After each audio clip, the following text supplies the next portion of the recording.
Part 2. The Mirror of Karma. Lessons in Exile. There are stories not meant merely to be heard, but to be held up as mirrors. Jacob's story is not a verdict upon a schemer. It is a reflection for every soul that slips off its axis. Karma does not arrive to destroy. It comes to redirect. In the desert of wandering years, Jacob relearned 3 truths that every soul must face. Truth is greater than cunning, justice stronger than grasping, and love deeper than any hunger. When a soul abides in the furnace of time, what remains is not ashes, but gold, the beginning, the seed that was sown. Every act is a seed. We sow with our hands, but life repays us with seasons. After deceiving Esau, Jacob did not reap peace, but exile. A long road, dust-laden, full of unanswered questions. Yet in that very place, his soul began to understand. To become light, one must first walk through the darkness one has made. Life turned upside down. The encounter with Laban. Jacob sought refuge with Laban, yet Laban was a mirror, cold, sharp, and unflinching. Jacob once used deceit to steal a blessing. Now his wedding night was stolen from him. Jacob once grasped what was not his. Now he labored 14 years for the love he desired. Jacob once exchanged truth for a blessing. Now he lived in a house where deceit was the daily air. This was not punishment. It was the karmic mirror, so he could see himself in another's eyes. Karma is not only pain, but fire that refines gold. In that cycle, Jacob did not collapse. He worked in silence, endured, waited, and loved. From a mind sharpened by schemes, he became a heart that served what it cherished. Some wounds require no knife, only time, sweat, and fidelity. Sometimes God heals a wandering soul through the quiet rhythm of labor. The fire here is not hell, it is transformation. From ego to love, from cunning to integrity. Where the self cracks open, light seeps in, love and pain, the journey of a cracked heart. Jacob loved Rachel with a love that waited, not grasping, not rushing. 14 years did not wear it thin. It deepened it, from desire to a silent vow. At night, tears fell upon dry earth, and through the cracks, light found a path. Love does not erase karma.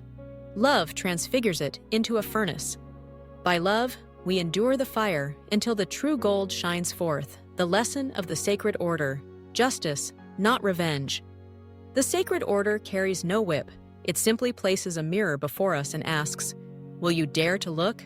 When Jacob stayed, worked, and kept his word, he was not paying a price. He was realigning his axis. Cosmic justice is not punishment from without. It is recalibration from within, placing us back into truth's current. Dissecting Jacob's karma, a silent map of return. This is a chapter for reflection, not to dissect others, but to place a hand upon our own chest. Reflective karma, what we inflict on life, life returns, not to shame us, but to let us see. Jacob deceived to claim blessing.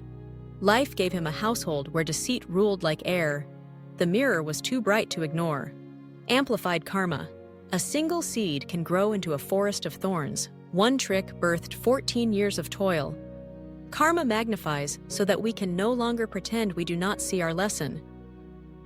Delayed karma. Some doors open only when the heart has changed shape. The long silence of heaven is not abandonment, it is gestation. 20 years were not empty. They were roots growing deep. Transformative karma. Karma is not fixed. When we shift our living, keeping our word, working justly, loving without grasping, karma changes form, from burden into fuel. The same fire that once burned now refines. Jacob's 3 lessons. Truth, from sacrificing truth for blessing to keeping truth for peace. Blessing comes not from scheming, but from inner alignment where word, deed, and intent walk as one. Justice, from seizing to laboring with patient hands. Justice does not humiliate. It restores dignity, making us worthy of what we seek. Love, from filling inner emptiness to loving as vow. This love does not demand others to heal us. It makes us whole to be worthy of love itself. The repeated tests. The promise. Do we keep our word when pressed? Each kept promise closes another door to deceit. Boundaries. Patience is not eternal surrender. True boundaries pulse with the heartbeat of self-respect. Motives. Do we act to grasp or for goodness itself? When motives are clean, the same labor yields a different harvest. How do we know the fire has burned long enough? When peace replaces thrill, when transparency replaces cleverness, when we can love deeply without needing to possess, and labor much without being defined by results. When the lips can whisper, "I do not need the gift before me. I need the right heart within me." 3 small stones to rebuild the path. Write down where you are tempted to cut corners and choose what is right, even if slower.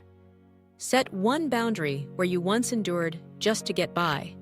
Do one hidden act of kindness to train the motive pure. Small steps, but each opens a new door. When the soul begins to wake. One day, after 20 years, the call to return came. Not fleeing wrath, but moving toward reconciliation. No longer scheming for gain, but seeking peace. Jacob was no longer the cunning youth. He was a father, a worker, a lover, above all, a soul awakening. Awakening is rarely thunder. It is rain, steady and slow. The countless small choices, truth over trickery, patience over haste, love over selfishness. Until one morning, the ground beneath our feet is no longer the same, the mirror that shows ourselves. And you? Where are you in your story? Are you betrayed, trapped, working unseen and unrewarded? Remember, karma is not the period at the end. It is the furnace through which the soul becomes pure. Place your hand on your heart and ask, am I reacting as before or choosing to answer with truth and love? 3 simple steps for the day. Recognize the mirror. What in your discomfort reflects within you? Choose one act of hidden kindness. At night, write 3 lines. What did I learn today from my mirror? Repeat, and the mirror will become a doorway. The road home opens ahead lies home, and the brother who once sought his life, the summit of darkness, and the place where true light bursts forth. If you too walk the path of becoming light within darkness, share this story with one who needs it. Leave a comment. This week, I saw my mirror. And prepare for part 3, the fateful encounter, reconciliation or ruin.